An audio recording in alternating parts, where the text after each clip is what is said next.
Welcome to the Tailgate, brought to you by campus2canton.com. It's week 5 of the college football season. We are starting to find out who is for real, who is not.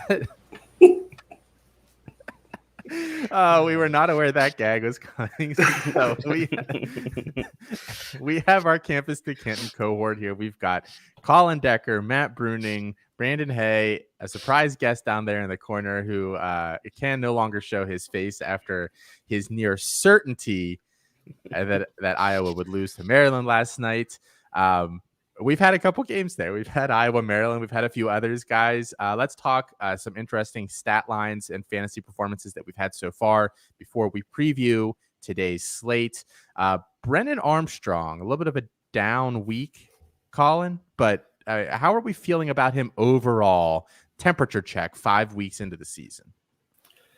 I mean, like we talked about when we talk about any quarterback in the 2022 class, this is kind of a weak class. So he's kind of been pretty impressive so far here. He's been a lot more impressive with his arm than I was expecting here. I mean, a lot of his fantasy value, we like what he does with his legs there. We always expected him to be a CFF option. I believe he was one of your targets on your Zero QB article here. With good reason. He's now the QB7 on a points per game basis here. So having a fantastic year there. But temperature check, NFL draft wise, he's definitely been impressive. And with the other guys falling here, you brought it up pre-show, day 2. I don't think it's crazy anymore. Yeah, late day 2 seems like possibly a range for him. You guys still think it, Chris? You're saying no, day 3 probably. Brandon, what do you think? Is Brandon alive? Brandon, come in, Brandon. Sorry, I couldn't unmute myself. My mouse stopped working. So, but yeah, I think he could be a day 2 player. With his ability to run. You saw that's right around where Kellen Mond went. I think the end of the second. So I think that's within the realm of possibilities for him to move up to a day 2 pick.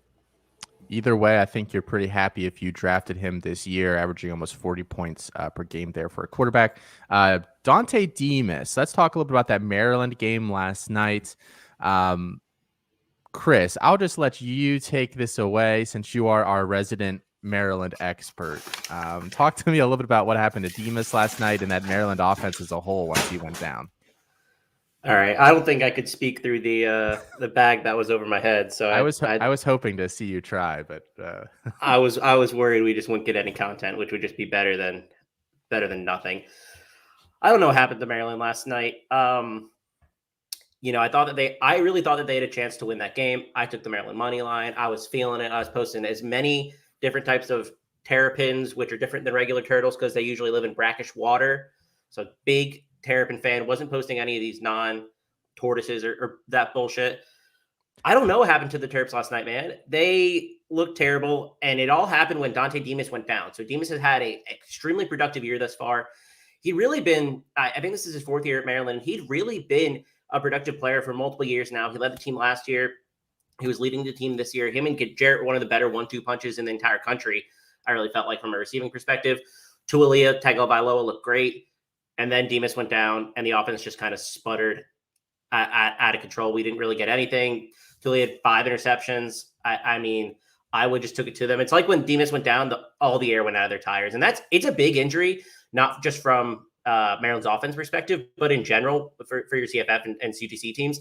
He's a player that you're probably starting each week. He had 101 upside. It's a bad injury. I don't know what the extent is in terms of if we've confirmed that it's some sort of like ligament tear, or if it's just like maybe a hyperextension and he's out for a couple weeks, or it's an MCL tear and maybe he comes back in 2 or 3 weeks. But it's a tough injury for him too, because I think he was looking to get drafted day 3, and I don't know what it looks like for him now. It's really tough. It's a bummer. I really liked him. I thought he was really productive, and the whole offense is going to suffer now. So I think we're going to see more of what we saw against Iowa than where we were at the beginning of the year. Yeah, Talia definitely struggled there without his top option. Just a couple other notable fantasy performances. If you haven't checked your teams yet this morning and you were playing against any of these guys, you're probably not feeling so hot going into things. Devin Tompkins, wide receiver from Utah State, had another nice night. 9 catches, 125 yards, and a touchdown. Alton McCaskill, everybody's favorite freshman there at Houston, 77 yards and 3 touchdowns there. And then Tyler Algier finally had a fantasy performance worthy of his status this offseason. 218 yards, 3 touchdowns. So that is what has happened in the past couple of days. Let's look forward here now, guys. And before we do that, we always send it over to Jarek, who has prepared a nice little segment on the receivers in this Ole Miss Bama game for us. When you just don't understand the numbers, it's time to dive into the classroom with the beautiful mind of Jarek Backus and By the Numbers. Thanks. Keeping in theme with today's matchup, I'll be looking at which wide receivers from Alabama and Ole Miss have the best chances for NFL success based on current production. I'll start by outlining what I value the most for gauging a receiver's transition from college to the NFL. The 2 metrics I put the most stock in is a player's reception yards per team pass attempt and weighted dominator rating. Reception yards per team pass attempt is pretty much as it sounds, but it's a good measure of a player's production and efficiency in that offense. Weighted dominator rating is like your normal dominator rating in the sense that they both measure a receiver's share of the receiving yards and touchdowns produced, but it differs in that instead of a 50-50 weighting of the two, it weights yards at 80% and touchdowns at 20%. This emphasis on yards has been shown to be more predictive for NFL success. I take these metrics and compare them historically to what the average college player who went on to have a top 24 NFL season earned.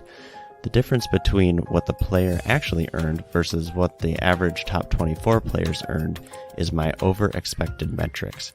Players who earn a positive reception yards per team pass attempt and weighted dominator over-expected metric end up hitting a top 24 season 80% of the time in the NFL, if they see day 1 or 2 draft capital. Now, who is looking like the best prospect so far? The candidates are John Mechie, Jonathan Mingo, JoJo Earle, Jameson Williams, and Dontario Drummond. My number 1 is JoJo Earle of Alabama. I'm starting with JoJo Earle because if he continues his current trajectory, he could be the best of the group. He's a 4-star prospect in his first year, and he's currently just under the top 24 average. This is exactly what you love to see from a freshman, and there's no one on these 2 teams even close to his year 1 production so far. How he plays this year out and shows up next year will be important. My number 2 is John Mechie of Alabama. He's also a 4-star prospect who is behind some great Alabama talent his first 2 years. This year is supposed to be his year to step it up. So far, he's underperforming. He's sitting at a negative 0.6 reception yards per team pass attempt over expected and a negative 0.13 weighted dominator over expected, which aren't what we want to see from top prospects, but they're respectable. If Mechie can reclaim his top seat in the offense, I think he'll end up a solid prospect with round 1 or 2 capital. My number 3 is Jonathan Mingo of Ole Miss.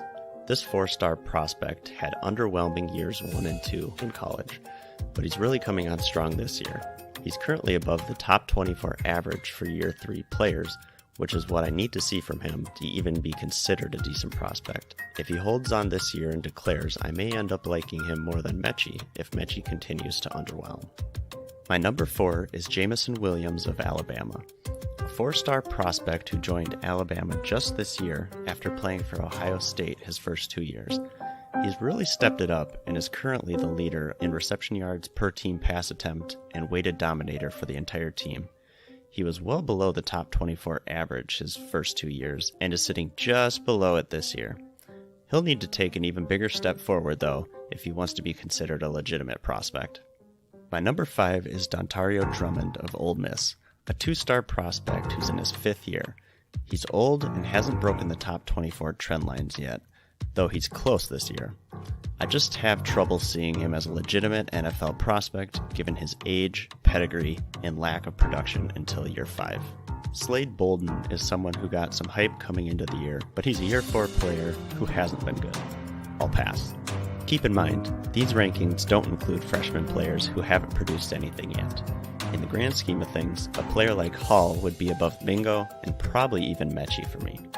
So, to recap, the wide receivers I see as having the best chance at NFL success based on production from these two teams, in order, are JoJo Earl, John Mechie, Jonathan Mingo, Jamison Williams, and Dontario Drummond.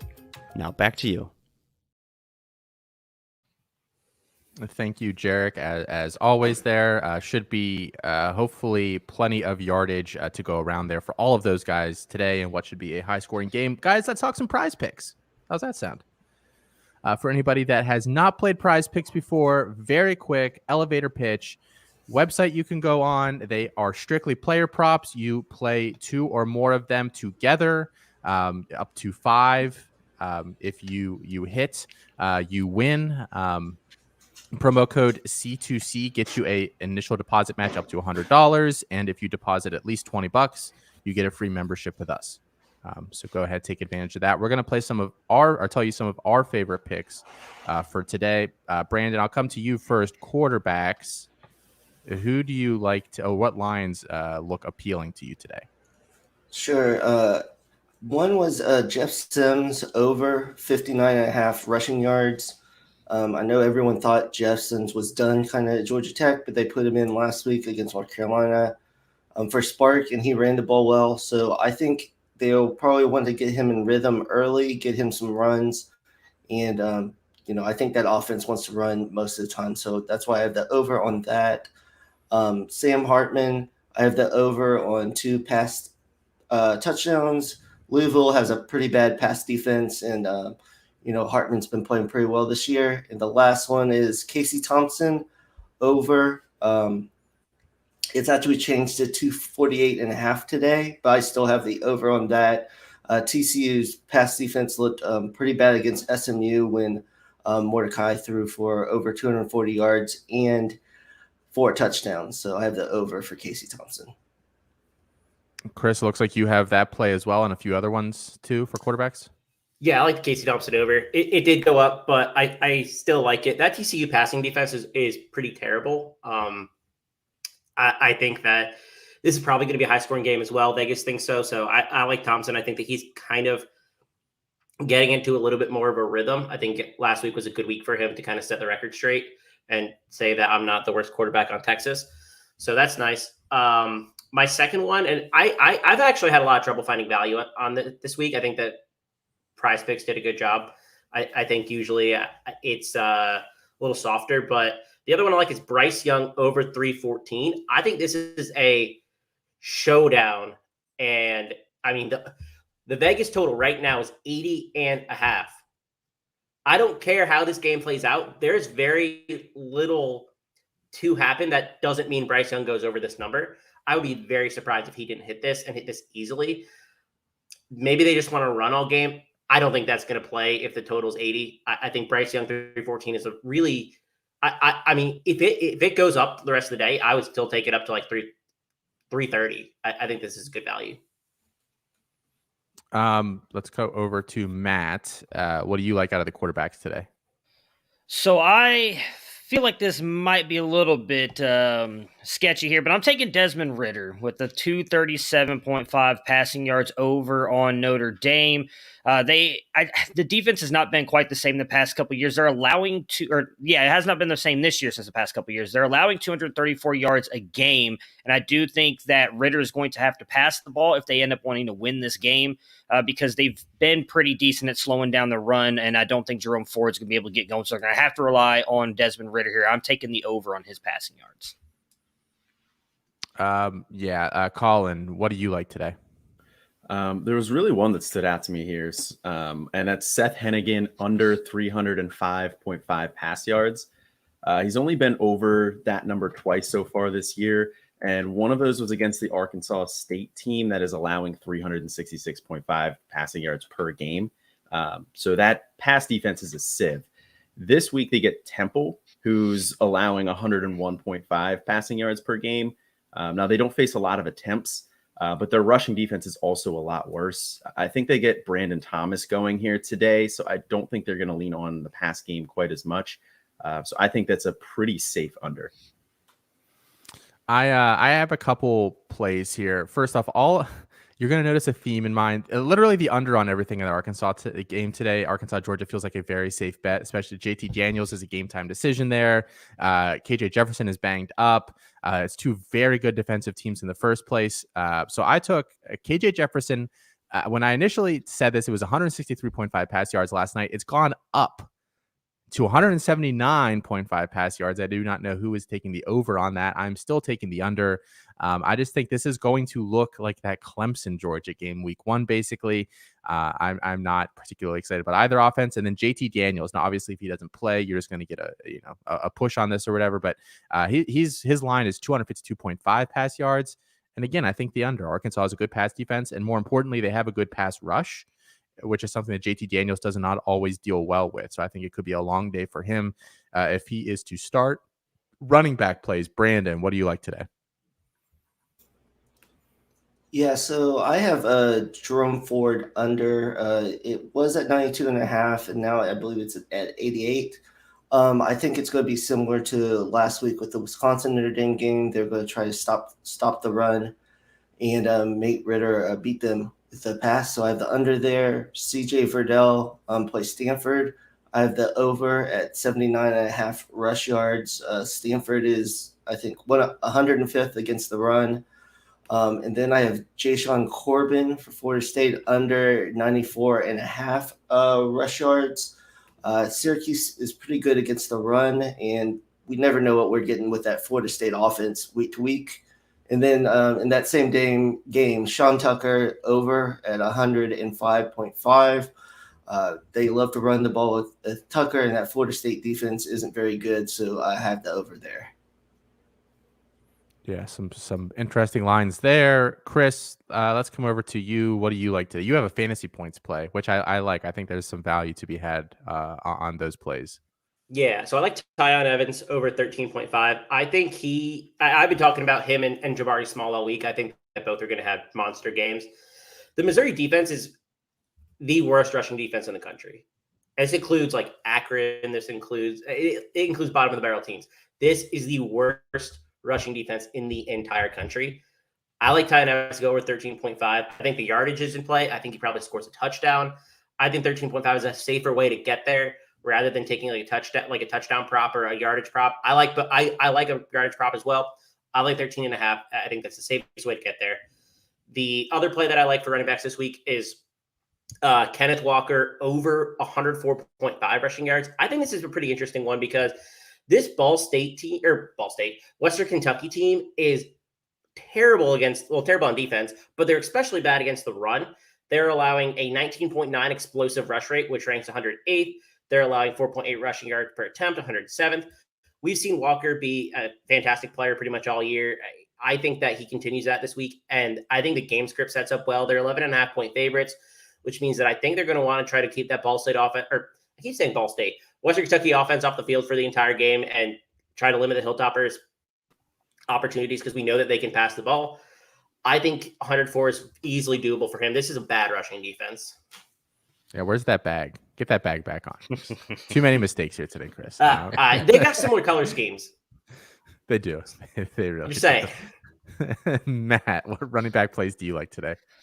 So the first one that stuck out to me was Brandon Thomas, 92.5 rushing yards. Temple is allowing 173 yards on the ground. They have not even played a good rushing defense. Teams, now they haven't really had to pass on them. They do have one of the top-ranked pass defenses, quote-unquote. That's likely because teams can run all over them. While Memphis is definitely more of a passing team, I think Brandon Thomas can easily get his because Temple is just horrible on the ground.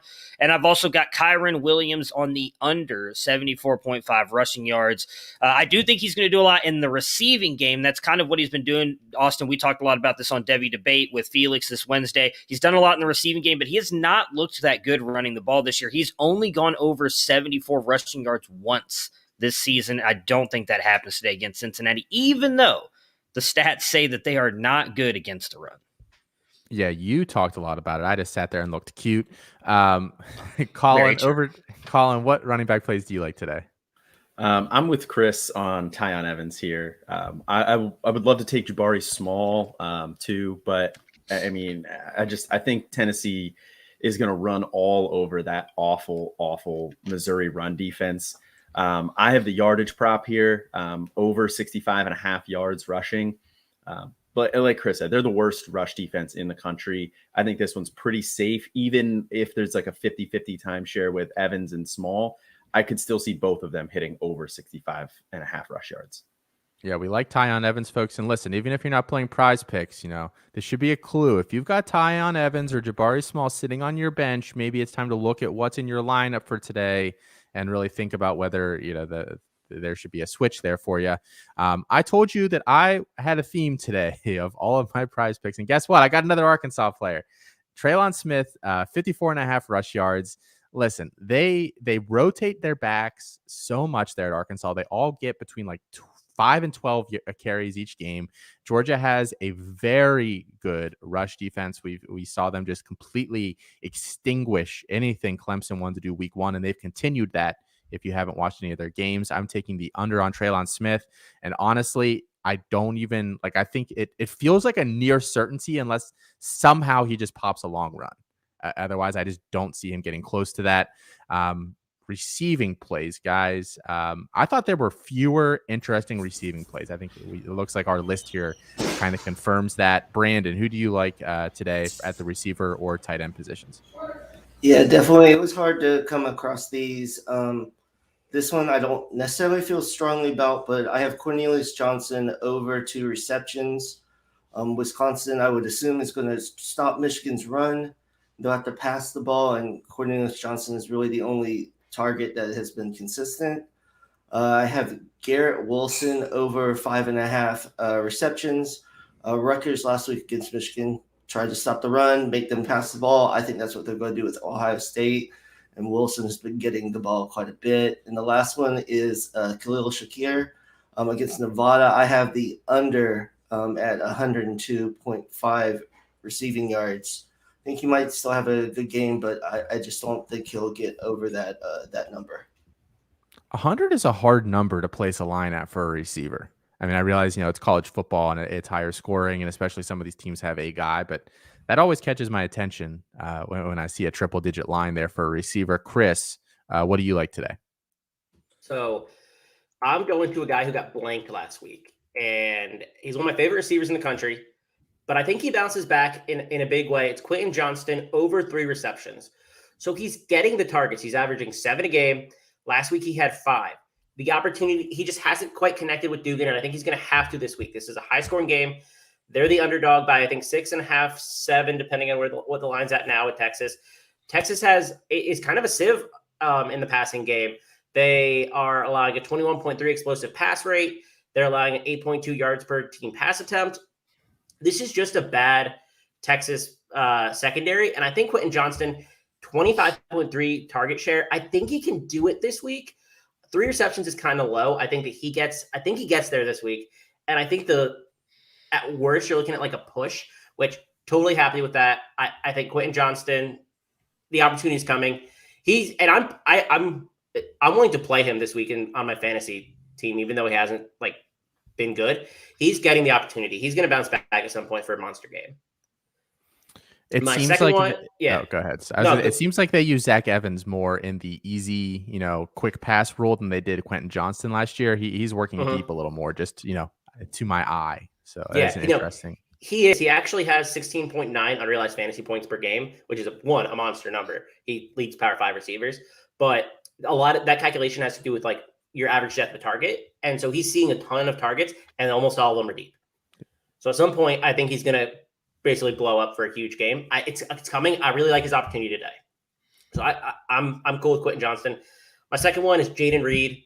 I talked about how bad this Western Kentucky defense is against the rushing game. It's just as bad it's just as bad really in the passing game. They rank they're ranked 6.32 yards per pass attempt given up, which doesn't sound great, but Reed has been so involved. He's seen over this number in 3 straight games, after week 1. I think this is a game where if they have to pass it short to him, he can do it. Intermediate, he can do it. I think they load up on him if they go and try to stack the box against Walker. I think that you can get both plays in this game because I think it's going to be high scoring. It's already close to 60. I think they're going to have to get involved in the passing game just to keep up in general. I think Reed's a somewhat safe play in that receiving group. So I like him for 4 receptions. Even if he goes for like 25 yards, I think it's possible. Matt, you have a guy I really, really like here that you've got. Yeah, well, I've got 2. The other one I didn't put on there because Brandon mentioned it. I just want to go back real quick. I'm with him on the Garrett Wilson one on the over. He mentioned Rutgers wanted to stop Michigan on the ground. That's really all Ohio State's offense has been realistically the past couple of games is Travion Henderson and Wells. So I think they're going to try and slow him down. Force Stroud to kind of go out there and prove that he can do it coming off that shoulder injury. So I think Wilson's going to be targeted heavily today. And then I took the over on, wrong one. Danny Gray, 85.5 receiving yards. I think SMU is going to have a big game today against USF. They're allowing 272 yards a game. I think Mordecai is going to be able to go out there and pass the ball. Danny Gray has been the guy for him, it seems like, this season. So I'm all in on Danny Gray going over here, 85.5. Colin, you've got one guy here that you like today. Yeah, I mean, we have 2 people who are in on Casey Thompson's over. So why would we not be in on Jordan Whittington over 63.5 receiving yards? I think that he's pretty safely going to get that there. He's been over it in 2 games so far here. I like Xavier Worthy a lot too in this one. I would probably take his over as well if he was on the slate. But Jordan Whittington should probably crush this over here. TCU's pass defense not very good. Or it's Xavier Worthy week. Like I said, I would take Xavier Worthy. I would take Xavier Worthy too, but yeah, I think it could be both. Definitely think it could be both. The only name that I have this week for receivers, Jahan Dotson, 78.5 receiving yards. I am taking the over there on him. And I completely forget who they play already today. They play Indiana. I just don't think Indiana is very good. I think, quite frankly, he is their like. If they get that pass offense going early, it's basically always through him. I'd expect him probably to go over 100, if we're being honest. But I think that 78.5 feels pretty good. All right, guys, let's talk some start sits. We got some props there. Those are a good discussion. But now let's get into the actual start sits here for the week.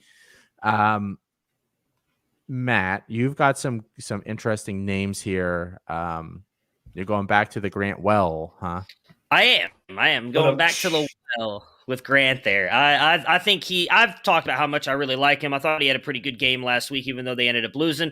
They get, I believe it's Middle Tennessee University. I'm pretty sure MTSU, as anybody can correct me on that, but they're just bad. I was trying to look up their stats and they're bad. So I expect Grant Wells to be out there, have a very good game today. I wouldn't be surprised if he ends up finishing as like a top 15 quarterback. He's been fairly decent this year. He brings some rushing upside, so I really like the matchup here for Wells. And then we talked a little bit about his overs earlier. I am taking Sean Tucker with Syracuse as well. I think he's in. We saw him blow up that last week against Liberty, had a really good game. Everybody started talking about him. I think he's in for another massive game today.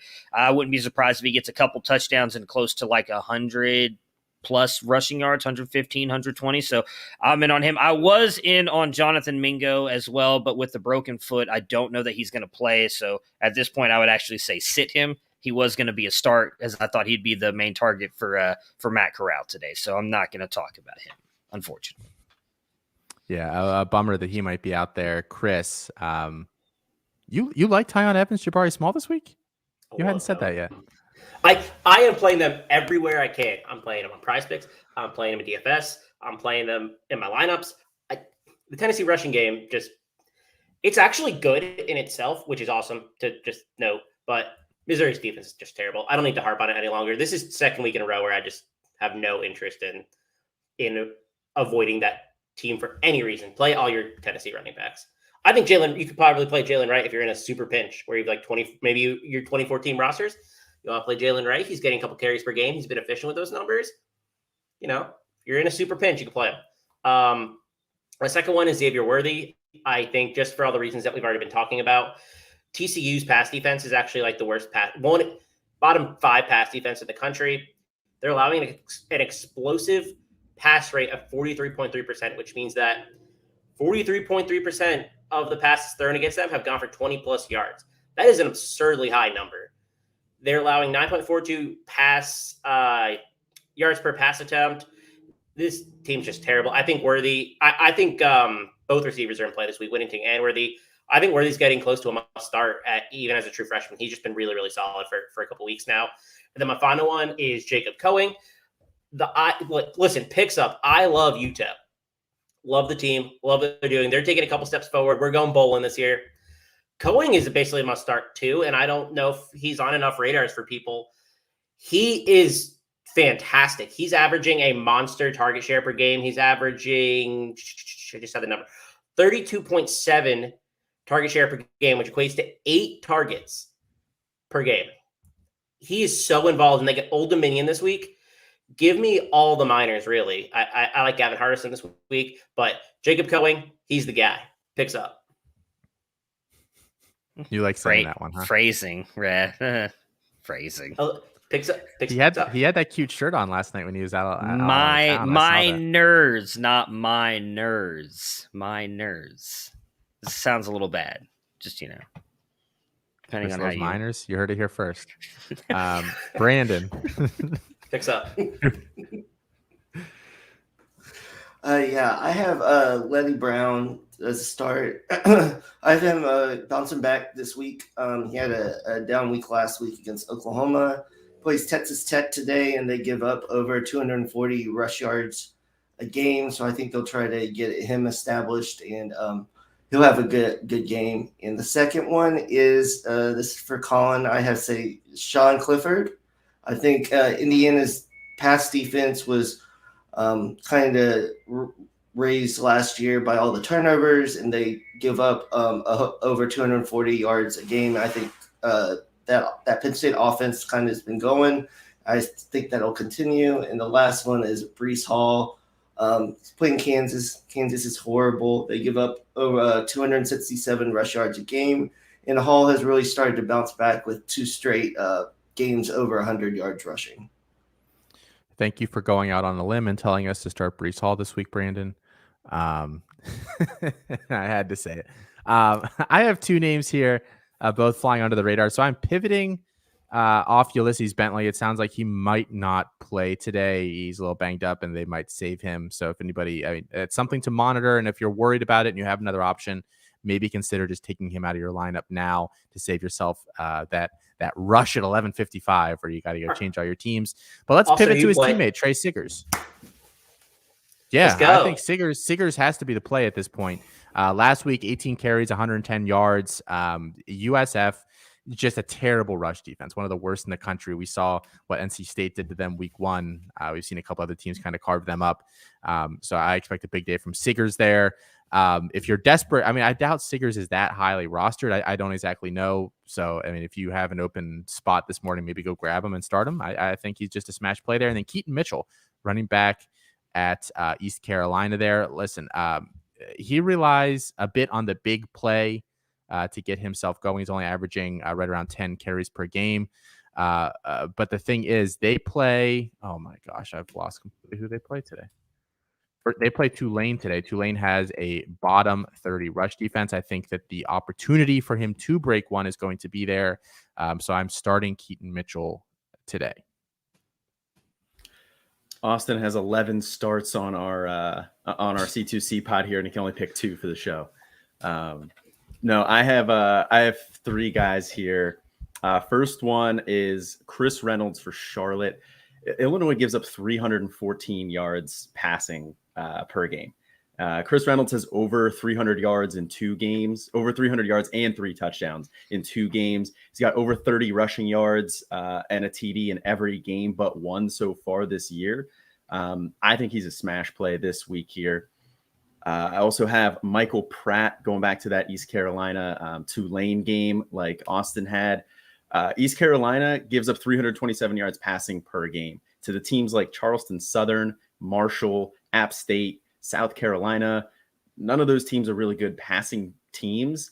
Michael Pratt's been a little bit disappointing since that big week 1 against Oklahoma. He bounced back a little bit last week. I think he has a really nice bounce back week this week, and he's another guy who brings a little bit with his legs as well. And then my last one here is Bam Knight. Louisiana Tech's defense is really bad. The run defense. Mississippi State averaged 6 yards per carry against them. I think Bam Knight's going to get it going here again this week, and I could even see Ricky Person having a nice week here as well. Yeah, that NC State rush attack, very hot and cold. But if they're hot, they're hot. Any other names kind of jump to your mind, guys, that you didn't put on the sheet here that just, like Siggers is one that's popping up here this morning because it's looking like Bentley might not play. Braylon Sanders. Chris, go ahead. If it sounds like John Domingo probably isn't going to play. I mean, he's a broken foot. We don't really know. I would be surprised if he did. I like Braylon Sanders as a pivot off of him. He's a third leading receiver. We thought he was going to be the guy coming in. I think he assumes that number 2 role. The total in that game is 80. I think he has just as much potential as really anybody on the slate this week. I really like him as a pivot off John Domingo if you're looking to play him. Anybody else? No. Yeah. Okay. Let's pivot over to our sits, guys. I think these can sometimes be more important than your starts, helping you avoid some of those landmines out there. And Matt, we'll just kick it right to you. You've got some big names on here, so you got some splaining to do here. I'm going against Chris again this weekend. Did I win last week? I don't remember. Did the Auburn guy do anything? I don't remember, honestly. Chris, can you pull that up and tell me if I won or lost last week? Did he do good? Did I win? I just know I beat Austin on the Zay Flowers one. I went with Quentin Johnston. I mean, I understand that the metrics are saying that Texas's pass defense is not that good, but I think they've actually played pretty well this year. I don't know that Johnson's going to get I think he can go over 3 receptions, but I don't think he's going to have a big game. I don't know that he's worth starting today. I could see him getting maybe 50, 60 yards receiving. I wouldn't be surprised if he gets a couple catches, but that's not worth starting, in my opinion. I don't think that he has a massive game today because I do think Texas is going to kind of beat up on TCU. They were beaten last week by SMU, which should not have happened. I do think they're going to come out today a little pissed off, but Texas is just a better team. I also am sitting JSN, and this is a reverse jinx because I want him to go off. No, he had one good game with Stroud. I don't know that Stroud's going to go back to him today. It really, in that first game, when Stroud first came out there against Minnesota, it was almost exclusively Garrett Wilson and Chris Olave.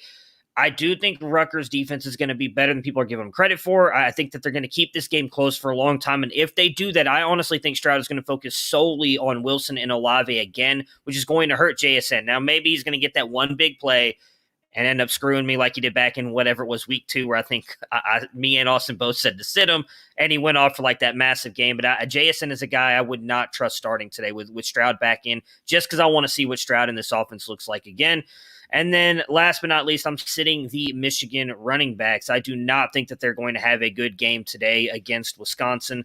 Hassan Haskins and Blake Corum, I said to sit Haskins last week. He came up with 12 points. So, I mean, to me, that's not a great game for running backs when you're seeing some of these guys averaging 20-plus points a game. And Wisconsin, one of the best run defenses in the game right now. So I think that they're going to be able to slow both of these guys down enough to force them to be on your bench. I think there's some good names there, Michigan running backs especially. And you just don't trust Stroud, huh? It's not that I don't trust him. It's just he forces the ball to Wilson and Olave, and I think that's going to hurt. JSN needs to get targeted to put up points. If he doesn't get targeted, he's just going to be running around it. We don't get points per route run. It's points per catch. So he's going to be out there the whole time, but if Stroud's not throwing in the ball, he can't do anything. So that's the only reason I like him. Best wide receiver in the room. Do you think those 3 guys sit together at lunch and they won't let JSN sit with them?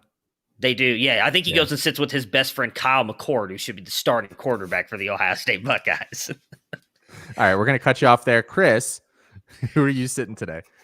So I don't like Jaden Daniels this week. I think that he just is such a low ceiling play, and you got pretty lucky last week if you had him. He had 775 and 2 on the ground. He hasn't had over 265 passing yards this year. He has 2 passing touchdowns in 4 games. He's just not a guy you can reliably start. He probably had a big week for you last week. I don't think you can go back to him this week against the UCLA team, who's really good on the ground, where he really thrives. They're a top 10 rushing defense. So I don't think that you can comfortably play him this week with the lack of upside in the passing game, even though their passing defense isn't very good. Jaden Daniels is a tough sell for me. I also don't like Eric Ezekanma. He had a big game as well last week, and I'm just not sure what to expect from him. He had a really strong start with his first 2 games where he went over 143 in both. But since then, he's kind of cooled off a little bit. Teams are focusing in on him. Tyler Shuck is hurt, and it sounds like Henry Colombi's going to start. I don't know what that really looks like, so I'm not sure you can play as Ezekanma even after his hot start to the year. I'm sitting him until I have at least a little bit more clarity. And this West Virginia pass defense, I mean, they're okay. They're not like world beaters or anything, but I do think they're going to focus on him, and he's going to have a tough time this week. And then the last guy that I'm not starting is Kamani Vidal. So I like Kamani Vidal a lot, actually. I think that he's a pretty talented running back. I think that he's generally a pretty productive player for you, and you want to start him most weeks. He's kind of settled in a little bit, and he's really proven that he's one of the better second-year G5 backs. But he gets a South Carolina defense this week, and I'm not sure that he's going to do much against a South Carolina team that, listen, they hurt me all the time, but I do know that they have a good defense. And so I can confidently tell you that. So a guy that I like starting in a lot of spots usually, I don't think you can comfortably start him this week. Yeah, you guys think that Chris made that bag, especially for this morning. He wears that around when he has a South Carolina jersey on, just to protect his reputation there. Brandon, who are you sitting this week? Yeah, all 3 of mine are running backs. Talked about this in the prize picks. Jerome Ford, I have him as a sit. I think Notre Dame's going to try to stop the run, and he won't have a very good game today. And then as we're talking about the Arkansas Georgia game, probably low scoring. So I have setting all the Georgia running backs. They just split the carries up so much, and I don't think they're going to have much success because Arkansas has a top 40 rush defense. And the last one, this was another price pick, Jay-Sean Corbin. I have the under playing against that Syracuse defense that has actually looked pretty stout against the run the past few games. So I have him as a set. Bolder calls than you had on the other side of this. So thank you, Brandon, for that. Treylon Burks. I told you this is a theme for today. I'm sitting Treylon Burks. Jefferson banged up. That Georgia defense is just strong. I mean, I don't know what else I can say about this game. I just expect the under on like everything. DK won't let me bet the under anymore. They're being real jerks this morning. They've closed that bet. But I can still take Arkansas plus 17. So not all is lost. The other one, Devin Awchain. I never really feel comfortable starting him, but I see a lot of people ask weekly. They give like a list of pick 3, and there's 5 names, and Awchain's always in there. And look, Awchain relies on a long scoring play. If he does not get that, he just does not get the volume to be a reliable option. They play Mississippi State this week. Mississippi State actually has a pretty solid rush defense, surprisingly. We don't always think of Mike Leach teams with being defensively really in any category. They are pretty solid against the run there.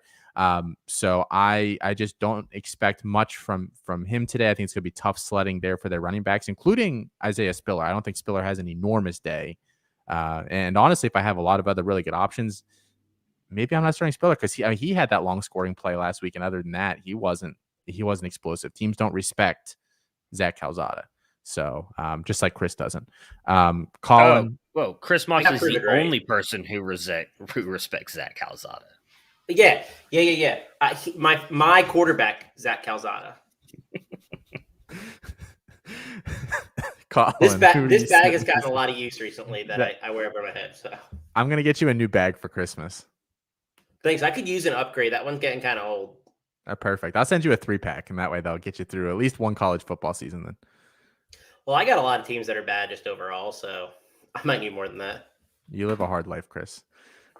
Colin, who are you sitting? I'm with Matt on this one here. I'm sitting Blake Corum this week. Look, he's the RB5 on the year from a fantasy perspective. He's been absolutely killing it this week. or this year, but this week he gets Wisconsin's defense. Wisconsin lets up 23 yards rushing per game. 23 yards. That is a stout run defense. They played Penn State too, who, that's a solid offense there as well. Eastern Michigan is a team that usually likes to run the ball. They held them they held them down to, I don't see Blake Corum having a good game this week. My next one here, Deuce Vaughn, also another guy who's had a great start to the year. He's the RB 13 on the year here, but again, Oklahoma, good rush defense. I think they're going to sell out to really try and stop Deuce Vaughn and make K-State beat him in the passing game. I don't know if they're going to be able to do that. I expect this to be a low-scoring game in general, but I'm not starting Deuce Vaughn this week either. And then my last one is a guy who's been disappointing all year, and that's Dustin Crum. Now, he did have a bounce-back week last week, threw for over 300 yards, but he's been under 200 yards every other game this year. Granted, they've had a little bit of a tougher schedule. You're starting to get into some action play here soon. But Bowling Green actually is a pretty solid pass defense. 12th best pass defense. So Crumbs, the TDs really haven't been there either. I don't think you could start him here this week. Be a little bit more patient. It is going to come with him, I think. You picked a good player when you say that name and you just see Moxley go. Chris just went on his phone and ordered you a bag for next week. Yeah. He just did. Yeah. Which one? I have him as my 12th ranked quarterback. I have Crum as my 12th ranked quarterback this week, so I am. That name surprised me, but I mean, he hasn't been really good. You're not wrong. Can we, if we get a bag for Colin, can we draw little, Penn State little what are Nittany Lions, right? Like a little lion thing over the holes there. So he's just got a paper bag lion on his head next week. You can just make it look like the mascot head. It's pretty close to a paper bag. Yeah, I mean, they've been that bad for that long. Yeah. You would think looking at Colin that he's really artistic, but he actually is not. So I don't think we're going to count on him to draw that line. No, I mean, he doesn't look like an athlete, so I thought maybe. What does Colin do well? All right, bye, guys. All right, and that was the last time Colin ever came on the show. What a bummer. Just kidding, Colin. And I did look it up quick. You guys were asking about Jarquez Hunter from last week. He had 68 total yards, no touchdowns. He had 2 catches. So if you're playing PPR, he got you 8 points. Not good enough. No. Win.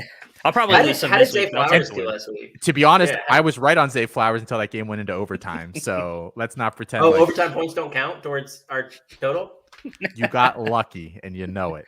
You're the Iowa of this show. It's not lucky if you're good. Oh, okay. I like that. We've switched up our our talk on that. All right, guys. Let's predict some games for today. We have 6 games this week we're predicting just because this slate is so good. There's so many games, top 25 matchups, just, rivalries, all sorts of good ones. Let's start with this Arkansas-Georgia game, 12 p.m. kickoff here. A lovely way to start the day. I'm taking Georgia. I think this game is really close, and I actually was really tempted to take Arkansas again, and it's even more tempting now that they're saying that JT Daniels is a game-time decision. But I think Georgia just suffocates that offense. They might not even score 10. I honestly don't know. So Georgia for me. This is where you talk, Colin. Yeah, sorry. I was still muted here. I was also looking at the show sheet, which is not in the right order. But I'm also going with Georgia here in this one. I'm with Austin. I think JT Daniels does play, but either way, I think that defense is just going to be too much for Arkansas. I mean, I thought the same thing last week with Texas A&M. Still going to go back to the well and think that they're going to shut down this offense here. Give me Georgia. Yeah, I am taking Georgia as well. It's just the defense. Whether JT Daniels plays or not, I think the defense is going to be able – I mean, they were able to shut down Clemson, which clearly doesn't look like they're quite the offense we thought they were going to be, but I think Arkansas is still a step below that. And especially with KJ Jefferson being hurt. Had he been fully healthy, I might have taken the upset here. But with Jefferson being hurt and Burks as well still dealing with a little bit of an injury, I don't see Arkansas being able to pull off the upset. Yeah, I agree with that. I think this game goes under. I don't think either team's going to get a lot of points on. Both these defenses have just been so solid this year. Georgia's just the better team. Georgia is probably the best team in the country outside of Alabama right now. I mean, they're just playing good football on both the offense and the defensive side of the ball since they're showing at Clemson this week. I think there's a better chance they cover than they don't. Actually, I'm not really convinced this game's going to be that close. I think they're just in a different class in Arkansas. But give me the Dogs this week. Yeah, I'll also take the Bulldogs. I think it might be close, but just with Georgia being home, that game last week, Arkansas was home. So Georgia being home, they'll be able to pull this one out. Yeah, good point there, Brandon. Cincinnati, Notre Dame, another big one here, probably decides the fate of at least one of these teams and possibly two as it relates to their playoff position at the end of the year. Oh, man, I went back and forth on this one. Give me Cincy. That Notre Dame, I think in the eyes of the public, Notre Dame has been elevated a little bit off that performance, that win last week when it was not the win that scoreline says. I still think Cincy's a little bit of the better team there. Yeah, I've had this game circled for a while, and I know Cincinnati has as well. I like Cincinnati this year a lot, and this was their most important game. They also are coming off of a bye this week. Last week, they're geared up for this one. They get to face their former defensive coordinator and Marcus Freeman. They're going to kind of know how to scheme around that. I think that Cincy gets this one here in this one, and then they run the table to the playoffs. Let's go. Yeah, I've been saying since the beginning, I thought Cincinnati made it this year. Notre Dame, while I agree with what Austin said, that final score was not how the game really played out. They got a lot of special team stuff in that one, some defensive help, which I don't think happens in this one. But Ritter is going to have to play like second half Ritter played last week. If he comes out and plays like he did in that first half, Notre Dame could jump up on them quick, and that could cause some issues. But overall, I'm going to trust in Ritter to get this game done. I do think Cincinnati's got a good defense. I do think it's going to be close. Cincinnati's not going to blow them out, but if they really want to make that run for the playoffs, they've been saying it all morning. If you were watching any of the other shows before you jumped on with us, they've been talking about this being almost their Super Bowl. Ritter's out there saying he's going to quiet the crowd quickly. I'm all in for it. I hope they can pull it off because I'd love to see them take Notre Dame down. So I, in my heart, want Cincinnati to win. I really do. But I don't think they can do it this week. And there's one reason why, and it's Marcus Freeman. Prior to coming over to Notre Dame, he was at Cincinnati. He knows how to stop Desmond Ritter. He knows how Desmond Ritter plays. He knows the faults in Desmond Ritter game. Desmond Ritter does not always play clean. And if anyone knows how to stop him, I think it's Marcus Freeman. This game is going to be close. It's going to be a slugfest. I'm not sure that Ritter can pull it out. I think Freeman knows how to game plan him. And I think Notre Dame ends up winning, even though I'm not convinced that Notre Dame is the better team. I think they know how to shut down the Cincinnati offense, and both defenses are going to thrive this week. Yeah, I'm also taking Notre Dame. We saw Cincinnati kind of struggle against Indiana for a half, and Ritter didn't look great. So I kind of see possibly some of the same in this one, and it just seems like Notre Dame kind of this year is finding ways to win. And I think they will eventually get a loss, but I don't think that'll be today. Next game up here, Oklahoma at Kansas State. Matt, I'm sorry. Skylar Thompson is playing today. I saw that this morning. I'm taking Kansas State. I know. This is literally, I decided this about 30 minutes ago. So don't hate me that the graphic there is not. What the graphic says is what gets counted on the picks wins column, unless Kansas State wins today, in which case I will give you the loss anyways. So, so I lose no matter what. Great. Yeah, pretty much. Yeah. Yeah, I agree with Austin. My name is Colin. I thought Austin was going to go into more extensive talk than that here. I'm going to go with Oklahoma here, even with Skylar Thompson playing. I think Oklahoma has not looked good so far to start this year. Everybody's talking about it. I think this is the game where they, wake up a little bit here. Everybody's talking about how they could lose this one. I think Rattler has a nice game. He's going to bounce back. Give me Oklahoma. I am taking Oklahoma as well. Hopefully last week was a little bit of a wake-up call for Rattler in this offense. I do think it's going to be a close game, but I'm taking Rattler and Oklahoma to pull off the win. I think Oklahoma wins as well. I did not know Skylar Thompson was playing, so that to me means that you have to take Kansas State to cover. But I think Oklahoma pulls it out. At some point, they're going to get back on track. And whether that's Caleb Williams coming in, who knows? I think Boomer Sooner this week. Yeah, I'm going with Oklahoma, but it seems like we've said a few times when they've had their wake-up call. So I'm just wondering when the actual wake-up call is for Oklahoma. Baylor at Oklahoma State. We're very interested in Oklahoma, the state of this week.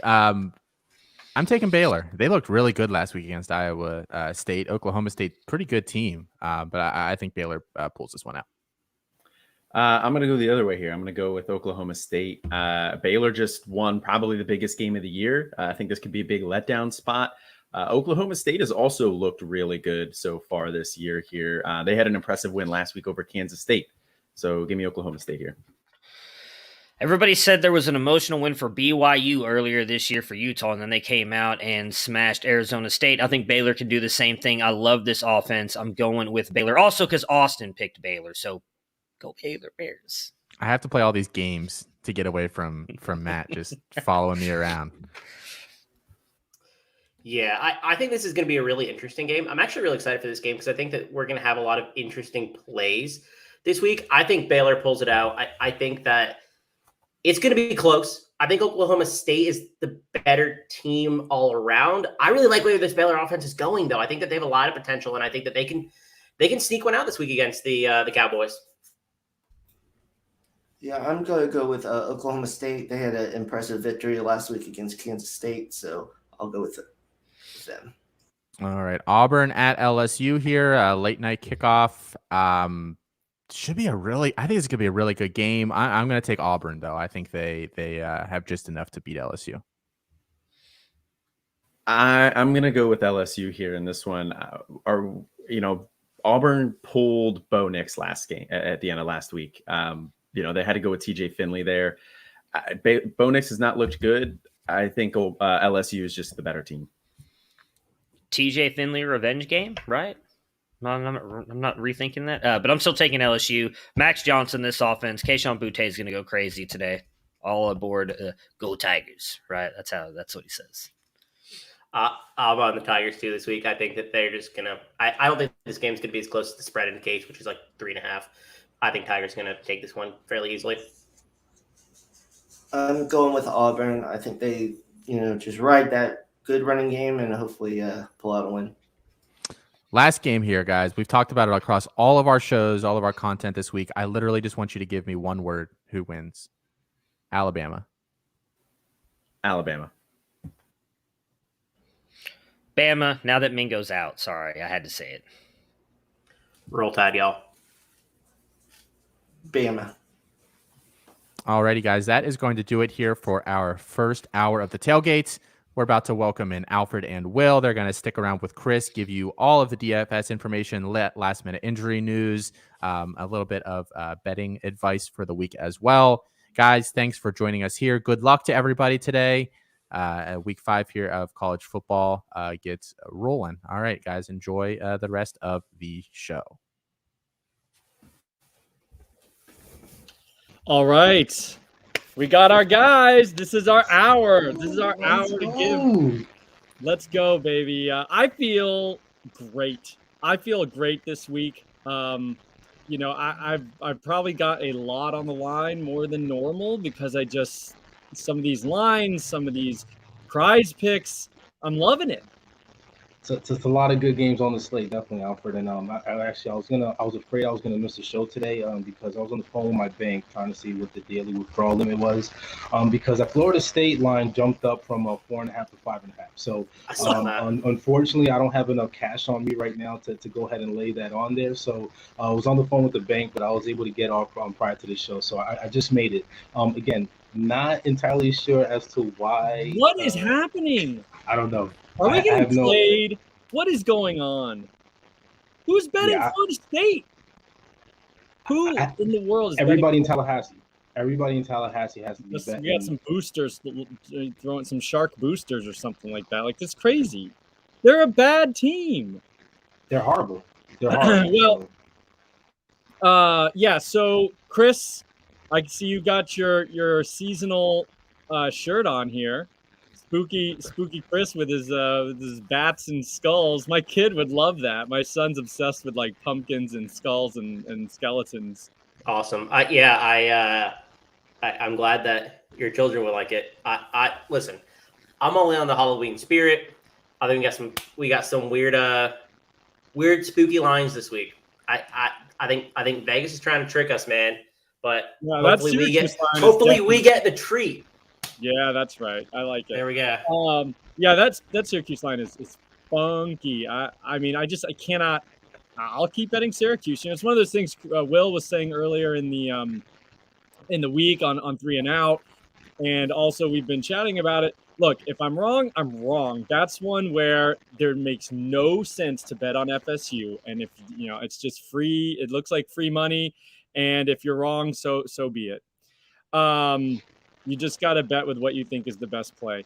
So we got a lot to talk about as per usual. Let's start with our DFS information and stuff.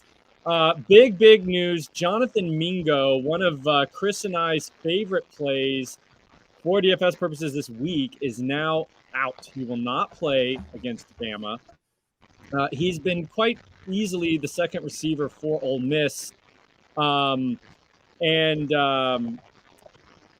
on, we got something. All right, hold on. We got a little technical difficulties, but Chris, talk to us about Mingo and what could be the difference now that we don't have Mingo to play in our lineups. I had to take him out already this morning. I know, it was a bummer. I thought he was a nice pivot, and I think this means Braylon Sanders chalk. I would be shocked if he came in under 35%. Yeah, he's just so cheap. I mean, he's under 5K. He's a great play. He really is. I mean, he's a super solid play. I think that he is just a good overall player as well. I think that game's insane total is gonna it's just gonna keep. I just hate that it happened this early, so that a lot of people are able to sub him in. But that's the way. That's the move that you want to make. I think this makes me want to pay up for Dontario Drummond more.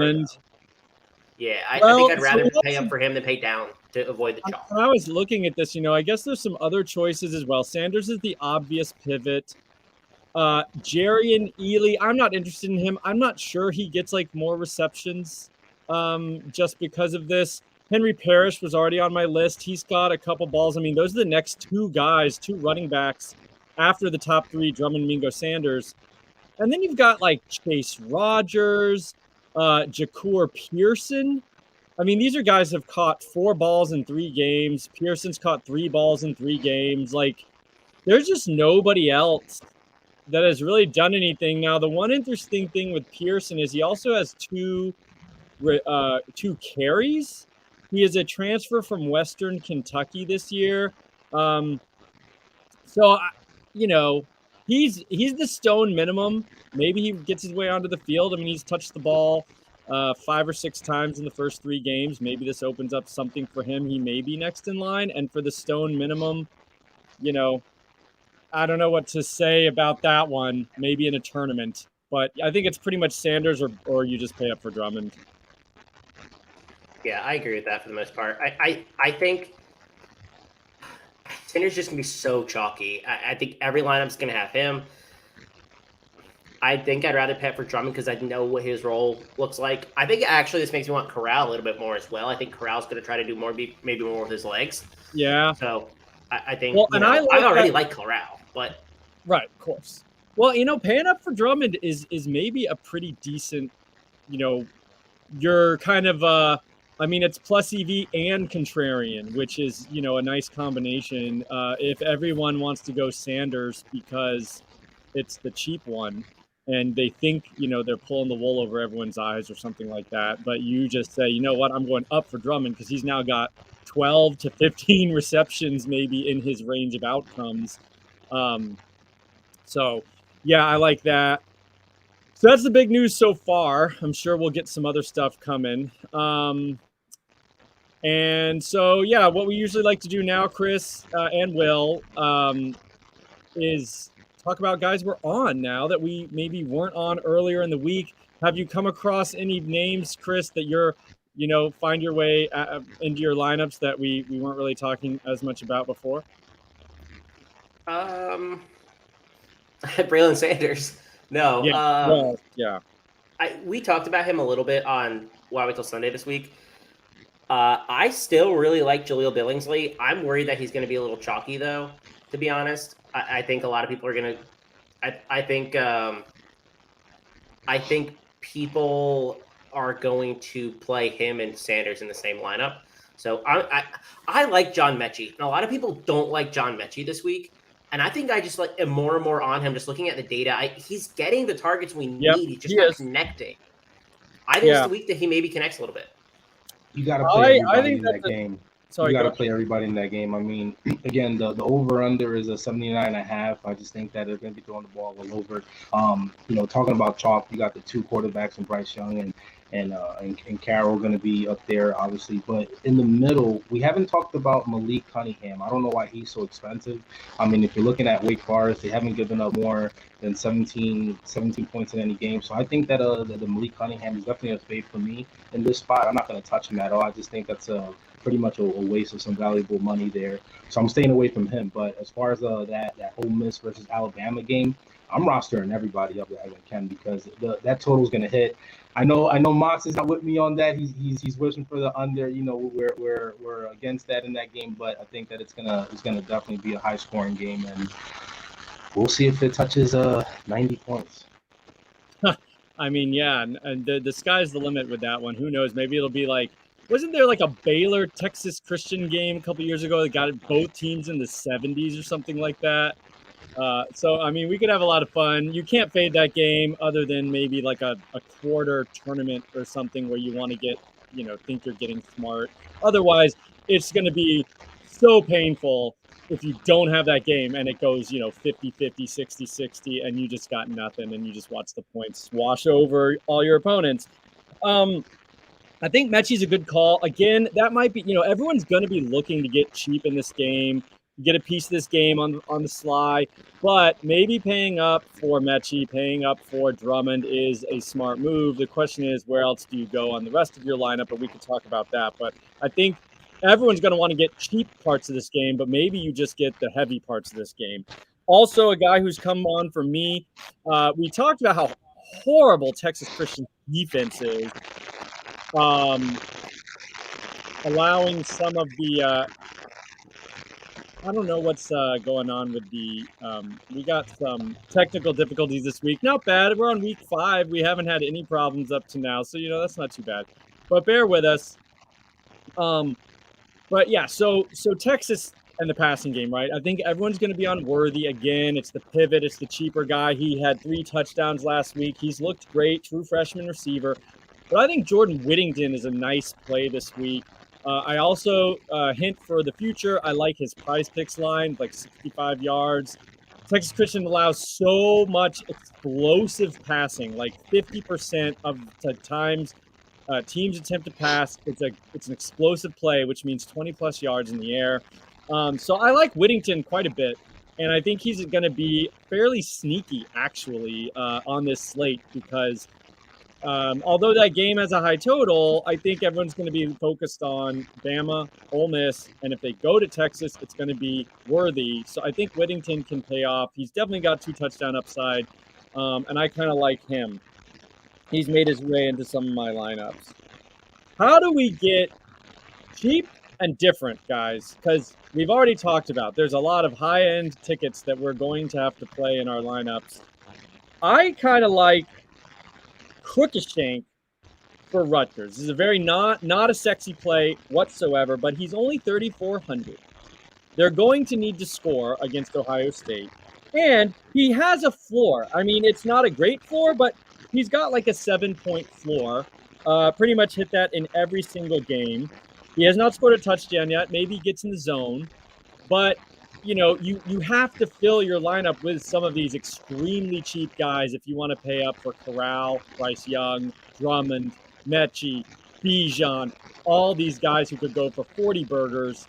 And I think Crookshank's a guy at least you can get 7 points I mean, it's not sexy, but you're also going to hope he gets in the touchdown. You guys, anyone like that? I mean, he's at least consistent. You can't find a lot of consistency at 3,400.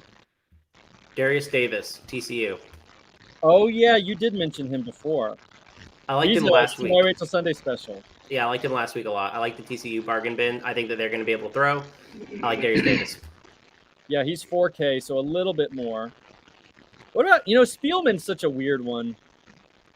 Spielman had 3 for 54 last week. He transferred from Nebraska and then just never really did anything since going to Texas Christian. Will, you got anybody super cheap? You always like the big ticket items. I know that about you. So I'm looking at the game over here with Oklahoma. Looking at Austin Stogner over here. He's listed at 3,700, but maybe a sneaky play. Again, I'm off. I'm off on Oklahoma. This is the third week that I'm going against them, but I think that they may be able to do something in Kansas State. So I mean, he is a cheap option at 3,700. And I think, like you said, we're going to go ahead and go chalk with a lot of the players from the Ole Miss Alabama game. You're going to look to have a sneaky play, and this is not somebody that's going to be on a lot of people's radars, and you may be able to cash in having him in there because he may be able to get a touchdown, so or do something offensively. Is it time for Rattler to do something in that offense this year? I think going into week 5 it is. So I'm looking at some of the players in this game for Oklahoma and seeing if Rattler could get the ball to them and they could do something with it once they get the ball in their hands. Yeah, that's good. I like Stogner too. I was actually looking at him earlier this morning. Another guy is Justin Marshall for Louisville. Again, a 3,400 guy who's going to probably get you 7 points. Again, like Crutcheshank, he has scored in the season. If you're hoping these guys get you 3 for 45 and a touchdown. I mean, that's really the best thing to hope for.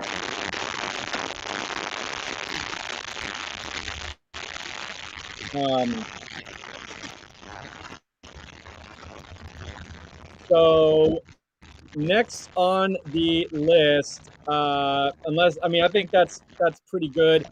We got lines, and this is actually where I probably want to focus a lot of my attention this week. The DFS is fun. We like the DFS on this show, of course, but I just think it's a little boring this week. I mean, it's just like you got to play Ole Miss, you got to play Bama, and that's about it. But I think there's a lot of fun lines for betting. So Will and Chris, give me some of the ones you guys like. We obviously had our 3 and out, but that's only 3 bets each, really. So, what are you guys liking for your wagers? So again, go Will. As far as with the games here, again, I'm looking at a Syracuse up plus 5.5. I just don't understand what's going on there with Florida State being favored. I don't know why they're favored at all. So I'm jumping on the Syracuse University train and looking for them to even come out with the win. Yeah, and I think they have the best player on the team. Or on the field, really.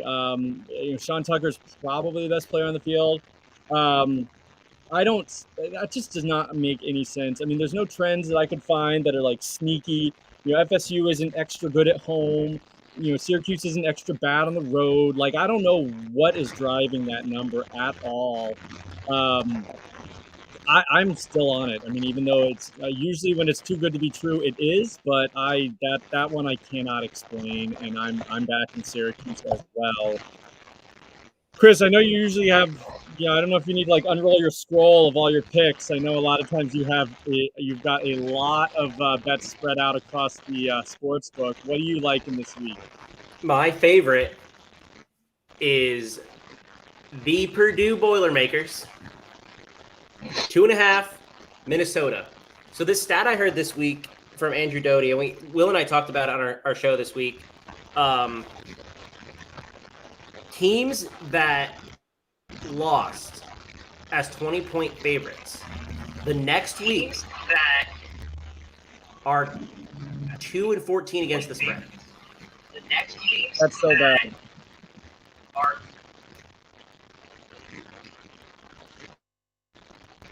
Not good. Sorry, what did you say? I there's some stuff going on my end. I apologize. So the 2-14 again. So teams that lost by 20, or teams that were favored by 20 but lost, which Minnesota did to Bowling Green last week, are then 2-12 against the spread the week after. I also think Purdue's just a better team. So Yeah. I love Purdue 2.5 this week. I think Minnesota is dejected. You can't be losing to Bowling Green as a Big Ten team, man. Like, you just can't. That was you just truly can't be doing shocking that. to me. I mean, truly shocking result. Bowling Green's a bottom three, not bottom third, bottom three team. I mean, they're in the same boat as like Akron and UConn, I think. So that's atrocious. I like that very specific trend. I think that makes a lot of sense as well.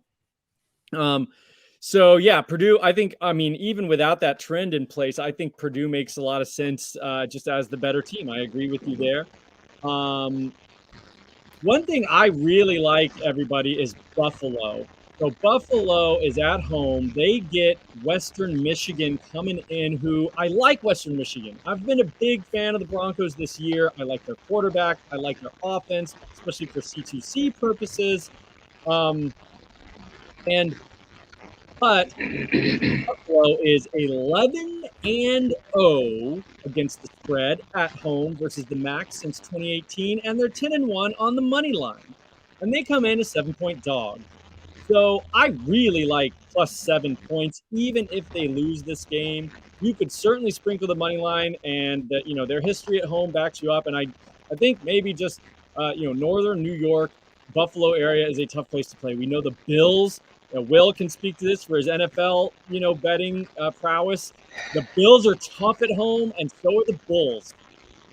Very tough up there. And they're the only team. I mean, they're one of the only teams located in New York, even though the Jets and the Giants play in New Jersey, but still referred to as the New York team. But the Bills are doing their thing. They're doing their thing. So congrats to them. And depending on what happens tomorrow, I may just have to jump on that bandwagon. It's pretty much the same color scheme there. Team uniform, so I may just have to abandon ship. We'll see what happens. For the Giants, yeah. I really like Buffalo and the points. If you want to get freaky with it, sprinkle that money line for the touchdown dog to win outright. Also, really like Tulane. This was on my 3-and-out bets. Really like Tulane just to straight up beat East Carolina. I think you can take -3. You could sprinkle that money line or add the money line to a parlay. I just think they should actually win kind of handily against Eastern Carolina, who I just think is a terrible football team, to be honest with you. And then the other one is I really like Nevada, Boise. Yeah, go ahead, Chris. No, I was going to say I actually have a play in that game as well. I like the over 46 or 64. I think that game goes over. Both those defenses are terrible. Yeah.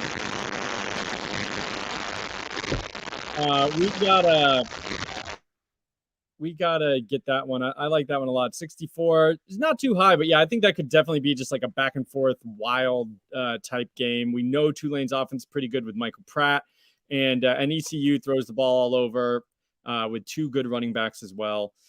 And then Nevada Boise under it's now at 59. That started at 54, and these teams just have a history in these situations to play towards the under. Nevada against the Mountain West teams on the road is 10-2 is the under. And then also when I don't know what I said. So when Nevada is on the road against Mountain West, the 10-2 is under.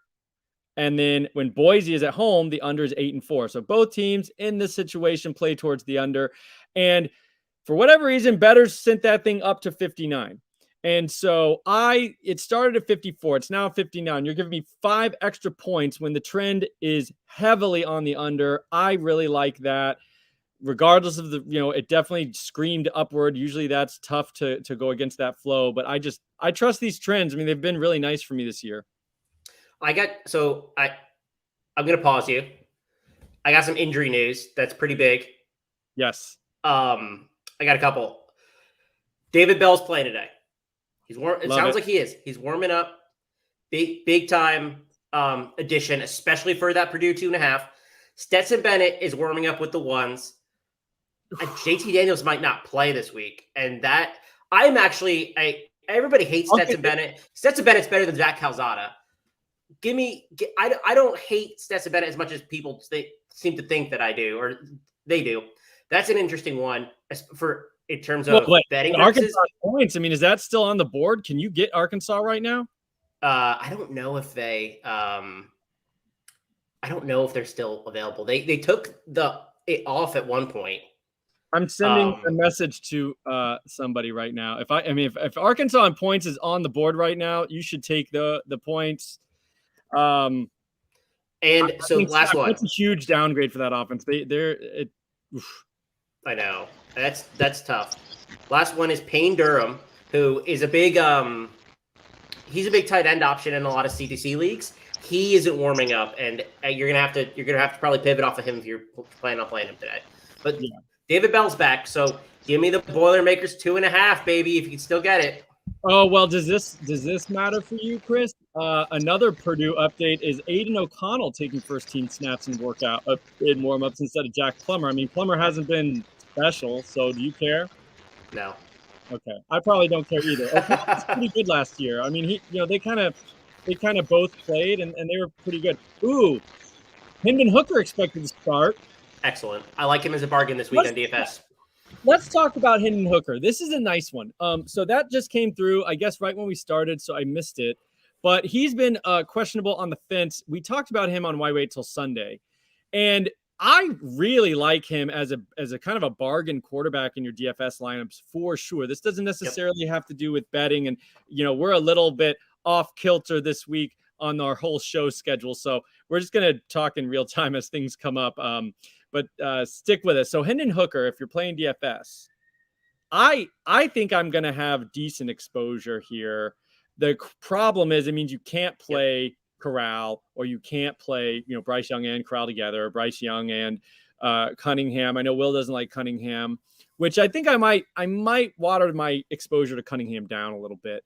But yeah, Hooker, really like that. He can run in 2 touchdowns. And Missouri stinks on defense. We've established that. So if he's confirmed starting, I really like that. Chris, I know you're on board. Yeah, I am. I think he and my boy from Stanford, Tanner McKee, are the two under 7K quarterbacks that you want to have in your lineup this week. I think both big time potential. I think they can definitely outperform the place with the price that they're at. And I mean, it's really hard to play two quarterbacks over 9K if like Corral and Young. So I think both are in play. And I think Hooker definitely is a guy who, I mean, he's big time potential. He was rushing for 100 yards in a couple games last year before he transferred to Tennessee. Oh yeah. He was great. He was very good for Virginia Tech last year. Definitely. So I really like that play. I think now that he's confirmed starting, you have about a half an hour to make some adjustments if you hadn't already put him in. But now that it's fairly confirmed, I really like it. And yeah, I like Arkansas. Austin just said it's off his book. I think it's probably off a lot of books right now. I wonder what it'll come back as. That line went down. I checked this morning. That line went down as far as from 18.5 to now 15.5. I just look right now, they're at 16. So I'm gonna try to jump on top of it again. I mean, the over/under is still set at 48.5, which I like. I'm actually gonna tap some plays. I know Chris and I go back and forth with the first half. We like to do some things with that. So I like the under the first half as well as the game for that particular matchup. I just think it's gonna be similar to the first game when they faced Clemson. There's not gonna be a lot of points going around. Maybe the defense gets a turnover, and that might be able to cause a cheap touchdown or a field goal. But other than that, I can't see this game going over 45 points, to be honest. So at 48.5, I'm still taking that under. Chris has poisoned me because I'm usually an over guy. I stay with my overs, but after listening to Chris this week, he has me going with the under. So we'll see how this plays out. Hopefully, I'm not changed. Moving forward, staying away from my under. Yeah, I mean, I think that anything over 14 at this point, I mean, I was already thinking Arkansas and 18 was a pretty good bet. I hadn't taken it yet, but it seemed like a pretty good number. And then now, if Bennett's starting, like, he's not a Division I quality. What is with the Bennett slander? There is ample evidence that he is just as good as JT Daniels when it comes to throwing intermediate and deep. They were graded very, very similarly last year in terms of passing. Stetson Bennett is not that bad. Okay, he might not be that bad from a talent perspective, but the team did not function when he was at quarterback last year, at least. The offense didn't function. I mean, if you look at the stats, maybe the numbers weren't that bad, but they ran the offense differently. I don't know if the coaches didn't trust him. They just played so sluggish. I think anything over 2 touchdowns, you grab it, because I mean, Arkansas, Georgia's defense is fantastic, but like Arkansas just was able to get some big plays against a very good Texas A&M defense. I mean, I just think 14 points, it'll be closer than that. I mean, that's all Georgia probably still figures out a way to win the game, but I don't see 2 touchdowns. Listen, it's back up to 16.5. Georgia's favored by 16.5, and then the over-under just went up a whole point, so it's at 49.5. So that feels good to get under that. Yeah, I may have to sprinkle a little more on that under. I know Austin likes to sprinkle reference, so gonna go ahead and do that there, because I think there's some value in this game, especially after we talk about this, I like to bet on some games, the early morning slates. If you cash in and then you go ahead and you cash out, you go ahead and roll that over into the afternoon games, and especially the late night games. So love this play right here. Don't have your early morning money tied up in afternoon games. I always like that strategy. So another one I really like. Chris, talk to us about SMU. We touched on this in the 3 and Out show. I think you have a really nice bet on the line that for your 3 and Out parlay, I think is what it is. But tell us a little more. I mean, I love it. I put something on it today too. Yeah, what's the line currently? Because it's been moving a little bit. Well, I think it was 20 for like first half cover or something like that, which is what you took, if I remember correctly. I think the full game was 20. Hold on, let me double check real quick. What is that currently? So you're looking at SMU, correct? Yeah. Okay. It is currently it's the first half cover, which I really like, and we kind of talked about that, on the show this week. Go ahead. No, so the full game line is currently 21.5, but I love the first half cover this week. I think this is a classic. SMU gets out big game, and we see maybe them let up a little bit in the second half. But I think this is a first half cover game. I actually want USF. I think they under team totals in play this week. They've been a little bit better, but they're still not very good. No, awful. That's nice to say they're not very good. They are atrocious. Yeah, so I think the first half, which is if it's 21, it's probably like 13. It's 12. It's 12.5 right now on FanDuel Sportsbook. So I love that. I love it. I mean, that's a great bet. Yeah, I think that's a fantastic bet. Yeah. I know. Oh, Will had the SMU first half team total over 23.5, which I like as well. I mean, I think any first half bets on SMU are probably pretty good this week. South Florida. So South Florida ranks on defense. They're allowing a 48% explosive rush rate. And so we've talked about this that means 48% of the carries against them are going for more than 10 yards. That's really bad. And it sounds like Ulysses Bentley isn't going to play. Yeah. But the other running back, Trey Siggers, he's a really, really solid player. I really like him as well. And he was a start if you listen to the first half. Austin had him, which was a good call. I think, man, I love SMU this week. I love them in the first half too. I just think they're going to come out firing. And what's the first half team total? What was it? He had 23.5. 23. I like that. 23.5. Listen, live bet alert. This is going to be a game where you're going to want a live bet, guys. So, we're all on SMU. I think that if this game starts off the way that Chris, sticking to the data, thinks he's going to go ahead and beat. During middle of the first quarter, end of the first quarter, you may want to jump on that and sprinkle a little bit more on that game. I just like it in a spot where a SMU team is going up against a very, very bad South Florida. South Florida. What are you looking for in that? Just to bet them to cover? Or are you looking to get the over? We're betting on them to cover. We're going to bet on the team total because the team total as well jumps, right? As there's scores, turnovers, commercials, etc. That total is going to jump up. So I'm looking to to jump on Just that. keep hammering. That's it. And roll that into some of the night games. Probably could have a little bit more to play around for that Fresno State and Hawaii game that I like tonight. So love that. Yeah, you like that under, is that right? Another under for you or over? Oh no, over. No, listen, Chris is not corrupting I know, me. that would have been Chris crazy for me to say that. Good try, Alfred. Chris is not corrupting me that much. He just got me on one game here, but we're staying true to the overs. Another game that I love here. Speaking of overs, that Texas team total over 35.5. I love. I mean, TCU's not good. I like a lot of plays in this game. I definitely like the spread with Texas. I like the team total, and I may just do a parlay with Texas on the money line and sprinkle that in with like 3 to 4 other games. Stay it safe, but again, low risk, high reward on that parlay. All right. Anybody else got some other ideas? Another one I like is Baylor. Just getting 4 points now. It was 3.5 most of the week. It's sitting at 4 right now. I think Baylor's a much improved team. I think they're just kind of, they're good. I think 4 points is pretty nice. That's probably a closer game than 4 points. Maybe you just go money line. I mean, for them to just beat Oklahoma State, who I still don't think Oklahoma State's that good. I've shied off of that bet. I have the over. Will also has the over. I think we both really like the over in that game. But man, I really like the way Baylor's playing, but I'm still a little scared that I think Oklahoma State's better than we're giving them credit for. I don't know. I didn't take it. I don't have a bet on that game.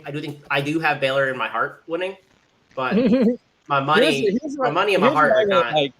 What I really like for Baylor is they're 9-4-1 against the spread on the road in the Big 12 since 2018. So I really like they seem to play well on the road. 9-4-1 is a pretty good number against the spread. So I mean, again, that spread's bumped a little bit up. So you're getting from 3 to 4, what it was earlier in the week. That's a key number. I mean, from 3 to 4 is only 1 point, but the way football scoring, as we know, goes, that's actually a pretty decent jump. I mean, and then after 4, it doesn't really matter almost till 6. So, but I like getting +4. Yeah, I like Baylor in this spot as well. I just think it's kind of concerning when a college football team doesn't score an entire half, as they did against Boise State a couple weeks ago. So that's why I'm leaning towards Baylor. Yeah. Neither team scored in the second half. Yeah, that's what I'm saying. So it's concerning, right? It's concerning. So any team playing those two teams, I'm gonna pretty much, especially if they're an underdog going up against one of those two teams, I'm gonna go ahead and lean towards the other team. So I like Baylor in the spot, and I think if they're an underdog, they can go ahead and get that cover and cash out. Can I add a play that I have that's probably unpopular? Of course. All right. So listen, I don't know if y'all saw or were watching earlier, but I came on the show with a bag on my head. The Terrapins embarrassed me last night. And God. They said Iowa embarrassed me actually because I've been talking shit about Iowa. I said the Jesse Pinkman meme in Breaking Bad where it's like you can't keep getting away with this. Yeah, that's Iowa on short fields and the luck that they've had this year. And they had 6 short fields last night. That's what I'm saying. It just keeps happening, and I'm not betting against Iowa again. But I came on with that paper bag over my head. Hating them. I'm not touching them. Hold on. Here's what I'm doing though. I'm taking, and if it happens again, whatever. Alabama, Ole Miss, under 80.5. Yeah, I know you lock like that shit in. I am not touching. I'm not playing it. There's just on principle. How can you take a game over 80? Chris, just do me a favor. Will's got it over 80. Chris, just do me a favor. Make sure that your phone is charged because I want to make sure that you're able to text back and forth during this game. It's a complete 60 minutes. But also, guys, let's just. Dude, I know. Well, I tweeted out. Think about this, though. I know we were all ready, right? And they had some good field positions.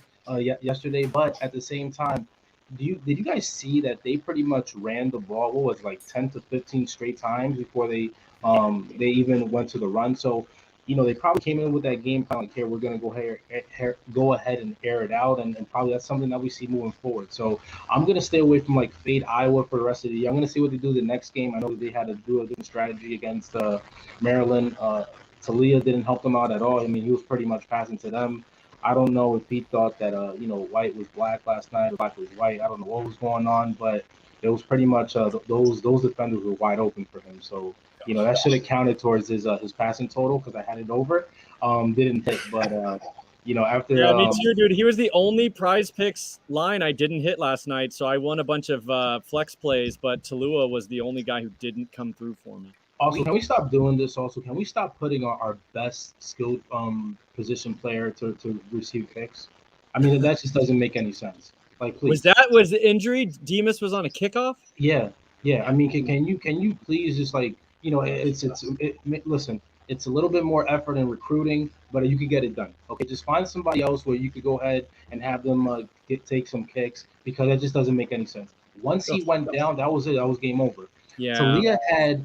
Think about this. Talia had 107 passing yards in the first quarter. I know. After that, he had 50.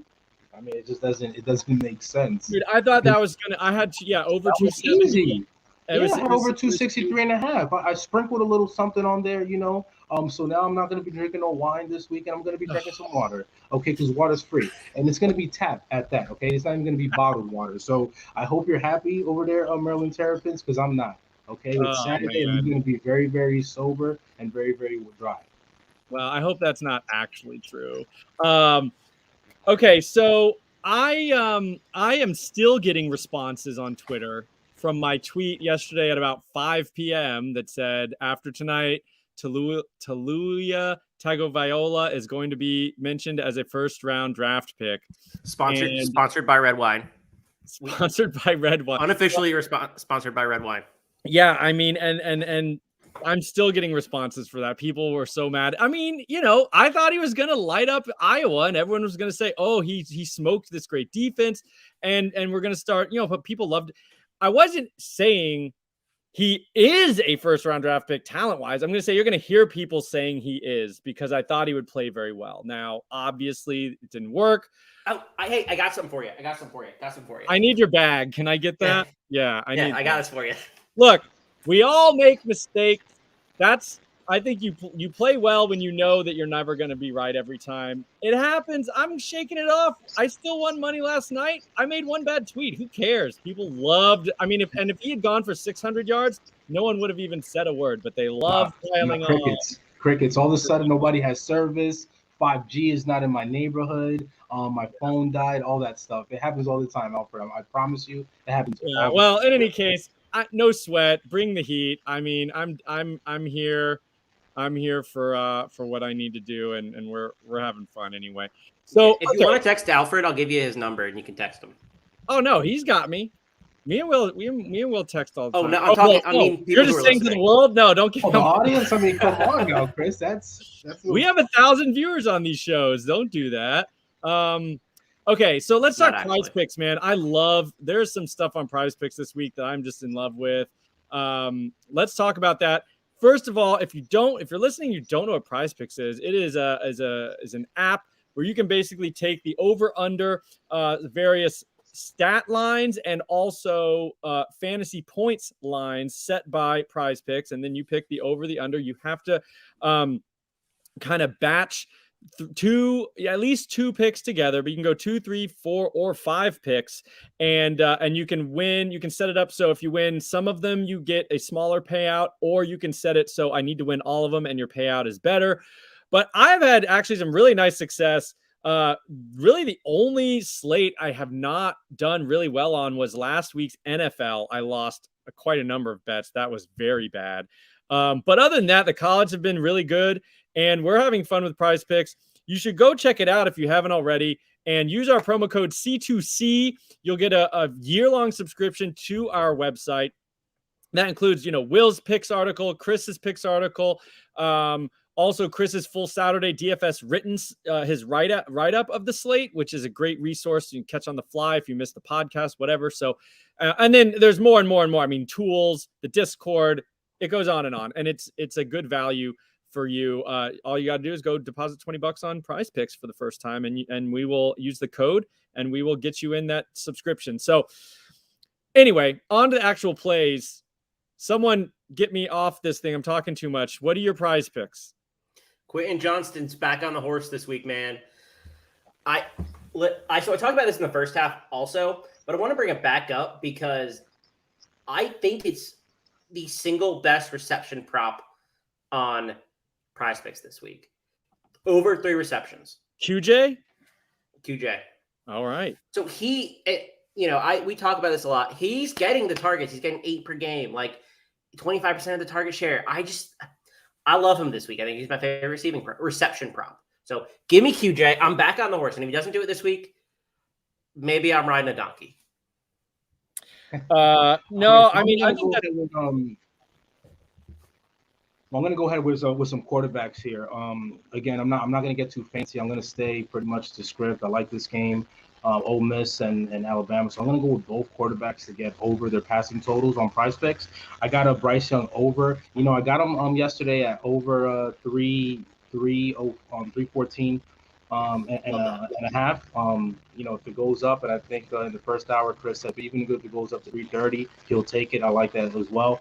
Matt Carroll over 335 and a half passing yards. And then again, Chris has corrupted me. I'm going to go with the under for Malik Cunningham passing 248 and a half.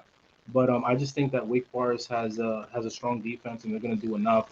I think Cunningham is going to have to actually do more with his feet as opposed to his arm, and that's going to cause him to go under. I sent you guys this last week. I was all in on Malik Cunningham, but those 2 kneel downs caused me to miss out on some money. So again, I didn't drink as good as I needed to last week. But nonetheless, we got another week going, so we're going to hit these player props on Prize Picks and be good to go. I really like. Okay, my play of I've basically been adding this to every single parlay on Prize Picks. Jake Bobo over 15 fantasy points. Love that. It is PPR scoring, so he needs 7 for 80 to hit without a touchdown. Okay, he has hit 15 points every single game. He has not scored a touchdown on the season. And this is a game against UNC with a point total of 70. Like,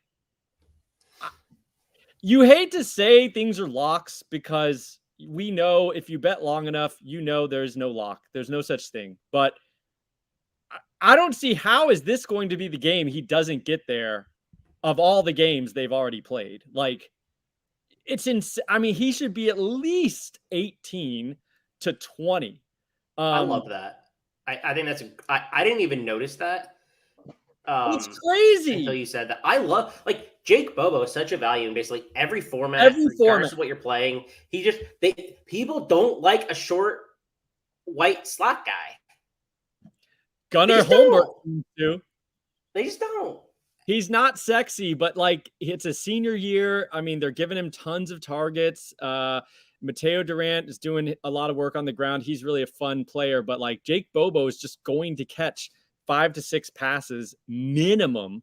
So he does, if he catches 5, he needs 100 yards, obviously. If he catches 6, he needs 90 yards, but I think he's going to catch more than that because it's UNC. Yeah. So can I stay in that same game? Sure. Gunnar Holmberg over 19 and a half. Yeah. He's running a lot of touchdowns as well. Yeah. There's a lot of fantasy points values this week. That's a good call with Bobo. I think Bobo and Holmberg could both hit that number. I think it's a good call. David Bell at 19 and a half is pretty interesting as well. Right. He's playing this week. Yeah. Always super involved. Yeah, I like I'm the plays in him. here. I like the plays here. I mean, this game opened up at 69 points, and not even right now it's at 72 and a half. So yeah, I think all the plays that you guys are touching on is big. Like I said, this is UNC too. Yeah. UNC, it's a total shootout. That's ridiculous. I may have to sprinkle another hundo Austin, mark me down for that, man. Might have to sprinkle in another hundo on this game on that over. So, it can only be corrupted for so long by Chris, but I'm staying true to my guns, man. I'm staying true to my guns. Let me do this right now. Let me lock it in. I just took a couple overs. There's some other ones I really like. I like, our guy for DFS purposes, Tanner McKee. He's over 1.5 touchdown passes. I kind of like that.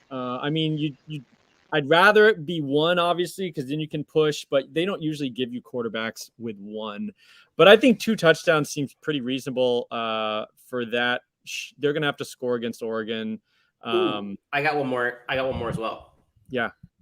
Marshawn Ford. Over 4.0 receptions. Yeah. Done it. He's done it or pushed in 3 or 4 games this year. He had 6 last week, 8 the week before, and 4 in the first game. Prize Picks tight end reception props. So undervalued every week. It's true.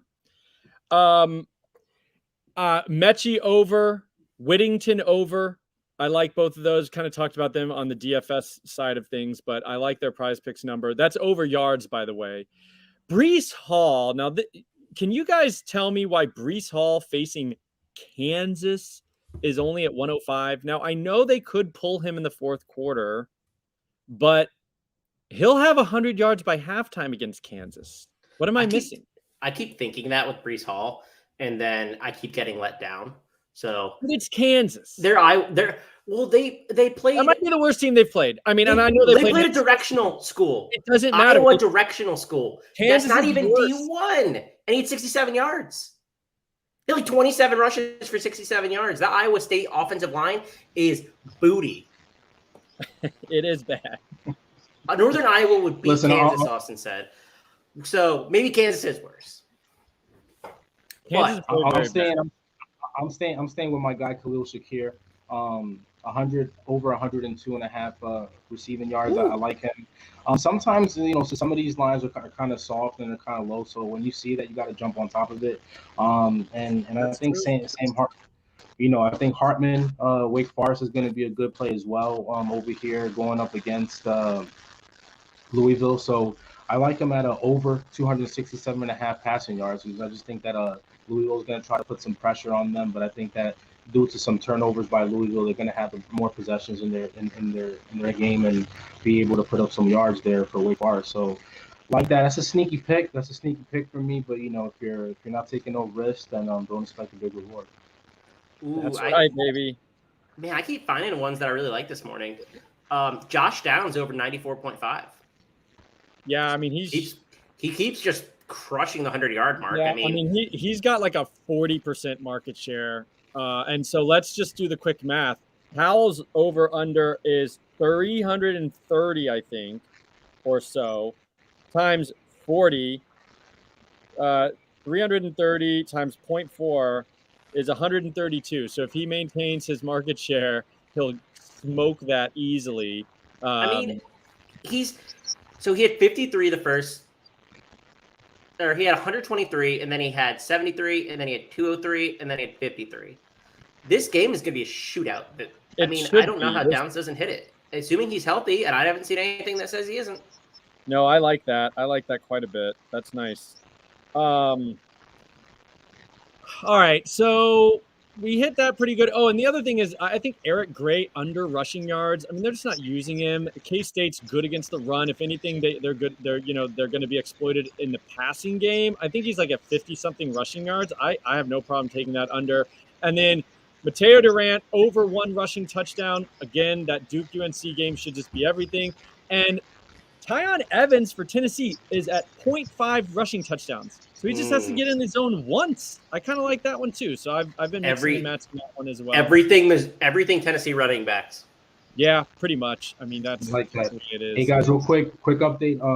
That game just went up another point, so it's over 73.5 now. Duke at UNC. So let's. Can we get to 80? We have 2 80-point games this week. They're in a race against that Ole Miss and Alabama, so I like it. I already hammered that first half in the over for the game, so I think I'm going to be live betting this game as well. It's going to be pretty busy morning for me here once the kickoff starts in a little bit. Word. All right, we always like to touch on the night slate. It's something that we'll tweet stuff out about as the day goes on as well. But we like to at least touch on it if you guys are interested. There's nothing new coming from the college this feed I'm looking at for injuries, except for Stetson Bennett officially announced as the starter in the stadium apparently, and then there was no concern, but KJ Jefferson is warming up like normal, so I guess maybe Malik Hornsby was going to play, but it's going to be KJ Jefferson versus Stetson Bennett, folks. He is KJJ is hobbled. He'll play, but he's not 100%. Right. Well, so I think that game's just going to be tight and ugly and sluggish, and I still like the points. And Arkansas. Okay, for the evening, we've got Kansas at Iowa State, Mississippi State at Texas A&M, Baylor at Oklahoma State, Liberty at UAB, Boston College at Clemson, Western Kentucky at Michigan State, which is an interesting one. And then Northwestern at Nebraska, Indiana at Penn State. So most expensive guy on the slate is Malik Willis. I think that's a sneaky, bad game situation. They're going to UAB, who's favored by 1. I just think UAB's a tough team, good defensively, runs the ball a lot. I don't think I want Malik Willis at that price. Heisman Martinez comes in as the second most expensive quarterback on the slate. I'm going to give Will about 5 minutes to talk about Heisman Martinez against Northwestern. All right, guys. Thank you for the floor. I appreciate it, Alfred. Hello, everyone out there. Listen, I'm the front runner for the Heisman Martinez campaign, and I think that he's going to do his thing. They're favored by 11 points. Again, they find themselves in a spot where they're favored by double digits. I think he's going to be doing his thing tonight. He has to in order for them to go ahead and take away the win. Again, Northwestern is not a good team. They're 2-2, and I think that the Cornhuskers playing at home. Heisman Martinez is in a good spot. He's going to get the job done in the air and also on the ground. So go ahead with Heisman Martinez. Do not be afraid of his salary. Go ahead and book him. Yeah. All right. There we go. Adrian Martinez, you got to have him in your lineups tonight. Bailey Zappi comes in at only 7,900, and this is an interesting one. So he's been lighting up the world since last year when he played for Houston Baptist. And now gets Michigan State. So it's a Power 5 team known for pretty good defense. I still think I might be interested because these air raid teams don't really struggle. They're still going to just put up tons of points and yards, even if they lose the game. So to speak to Zappi, right? Michigan State's defensive passing success rate is 45th. That's not good enough.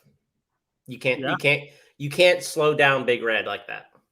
Dude, all right. I love Zappi. I'm actually just I'm going to play the slate anyway, but super excited to roll out some Zappi. On the same side of that game, I think Kenneth Walker, only 8K. He should be 10K, against Western Kentucky. Kenneth Walker, you have to play Kenneth Walker. And Price Picks, he's only 104.5. Yeah. Oh, he was 111 this morning. Has it gone down? Oh, it went up? Dang. I think it went up this morning. Yeah. I'll still play it. I don't care. Yeah, I don't think you can make that. He could have 150 without blinking an eye against Western Kentucky, I think. I haven't done enough. I'm trying to see if there's anybody else that looks good. Running back wise, my guy Devin Neal's only 4,300 against Iowa State, but Iowa State's defense is pretty good. Receivers, I think you're going to want, a Zappi and Stearns stack, and that would be Jareth Stearns, Jerreth. There's a Jared and a Jareth. You want Jareth. He's the higher priced of the twins. Anybody else have thoughts? Mekhi Polk is pretty interesting for Mississippi State, but Texas A&M's defense is tough. I have the slate up now. There was someone I just saw. So I think you can play Dwayne McBride at running back this week. He started the season really poor, but he's bounced back, and Liberty's defense is not impressive. They let Sean Tucker go absolutely ham wild last week, and UAB is the favorite in that matchup. So I don't think that's a crazy thought. So I think he is interesting. And I think Kobe Pace is interesting as well. He's at 5,100. So I think those are two interesting running back plays. He's the only guy there. Nobody else is stealing carries from him. Well, Shipley's hurt. Is he, Lynn Dixon transferred. Sorry. Yeah, Dixon transferred, and then is the other guy out? Shipley. Yeah, Shipley's out. I think it sounds like not like a super bad injury, but he'll miss a couple weeks. So Kobe Pace 5,100 is pretty interesting against BC. Do you have a quick stat on BC's run defense by chance?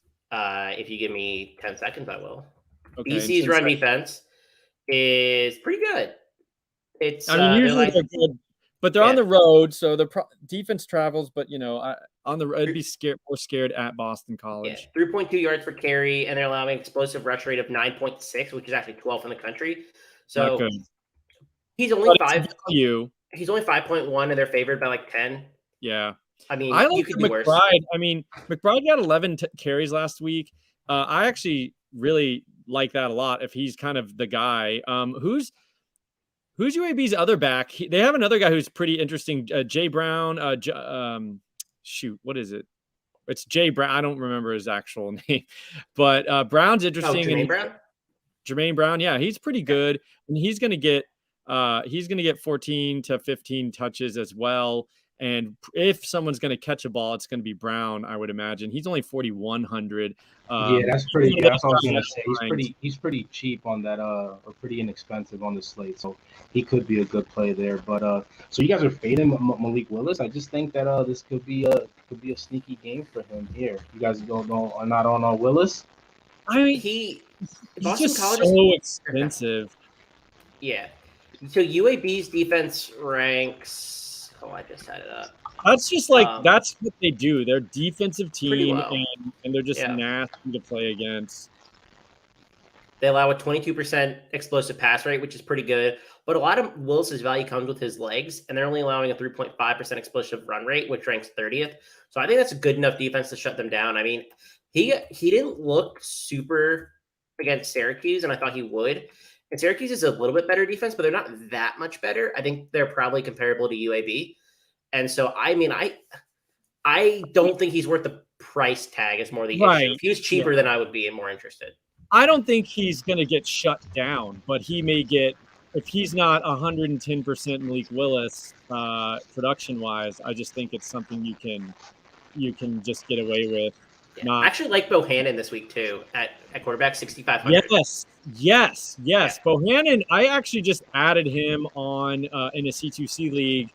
He's playing really well, and he chipped in a little on the ground, too. I like him. Oh, yeah. And you can stack him with his number one wide receiver, Tyquan Thornton, for 53. That's like an under 12K stack for a good offense. I like it. I like Bohannon a lot. I think like Zappy Bohannon, Martinez Bohannon, Martinez Zappy are some nice combinations. Well, we are at kickoff. There's no new updates really that matter. I mean, Caleb Hood is out. Kansas State QB may be ready to return. So we get that a minute before noon. I think that might be a 3:30 game. Skylar Thompson is playing. They bamboozled us. He's probable. We got bamboozled on purpose. I don't think it matters, though. Like, I was like K-State regardless. So listen to this tweet from their beat reporter. K-State coaches have done an excellent job casting doubt on Skylar Thompson's status this week. But here's guessing the senior quarterback plays against Oklahoma today. I would list him as probable. And that bamboozled. I don't think that's on the early slate, though, right? That's got to be on the late slate. I don't remember what time that game is. It doesn't matter.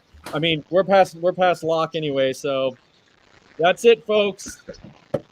Heisman Martinez.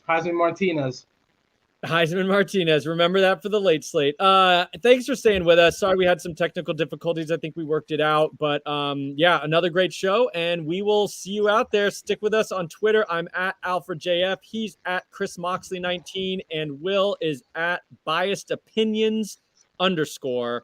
And follow us along or jump in that Campus to Canton Discord. We'll be talking about it.